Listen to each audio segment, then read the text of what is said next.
ढोल की पोले। एक बार एक जंगल के निकट दो राजाओं के बीच घोर युद्ध हुआ। एक जीता दूसरा हारा। सेनाएं अपने नगरों को लौट गई। बस सेना का एक ढोल पीछे रह गया। उस ढोल को बजा बजा कर सेना के साथ गए भांड व चारण रात को वीरता की कहानियां सुनाते थे। युद्ध के बाद एक दिन आंधी आई। आंधी के जोर में वह ढोल उठकता एक सूखे पेड़ के पास जाकर टिक गया।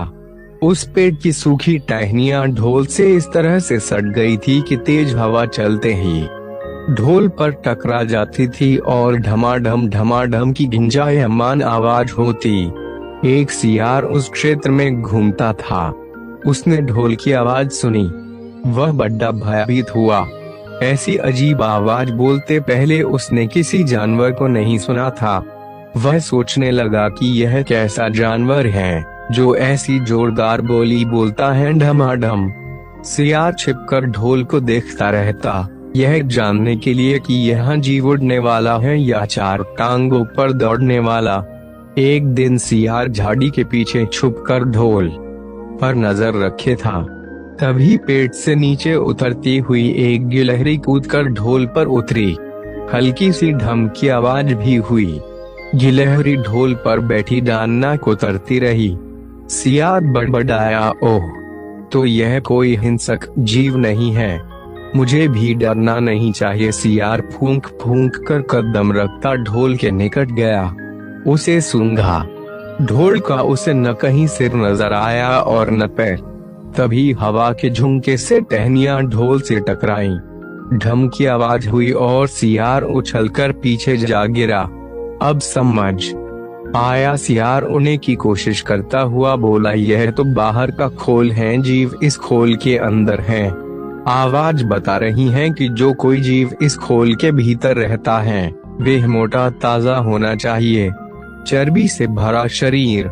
तभी ये ढम की जोरदार बोली बोलता है। अपनी मान में घुसते ही सियार बोला, ओ सियारी, दावत खाने के लिए तैयार हो जा। एक मोटे ताजे शिकार का पता लगाकर आया हूँ। सियारी पूछने लगी, तुम उसे मार कर क्यों नहीं लाए? सियार ने उसे झिड़की दी, क्योंकि मैं तेरी तरह मूर्ख नहीं हूँ। वह एक खोल के भीतर छिपा बैठा है। खोल ऐसा है कि उसमें दो तरफ सूखी चमड़ी के दरवाजे हैं। मैं एक तरफ से हाथ डाल उसे पकड़ने की कोशिश करता तो वह दूसरे दरवाजे से न भाग जाता। चांद निकलने पर दोनों ढोल की ओर गए।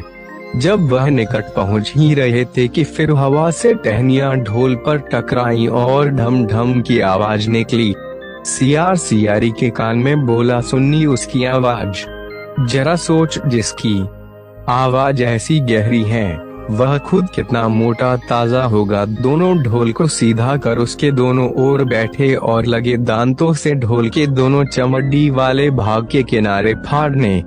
जैसे ही चमड़ियां कटने लगी, सियार बोला, होशियार रहना, एक साथ हाथ अंदर डाल शिकार को दबोचना है। दोनों ने हूं की आवाज के साथ हाथ ढोल के भीतर डाले और अंदर टटोलने लगे। अधमर कुछ नहीं था, एक दूसरे के हाथ ही पकड़ में आए।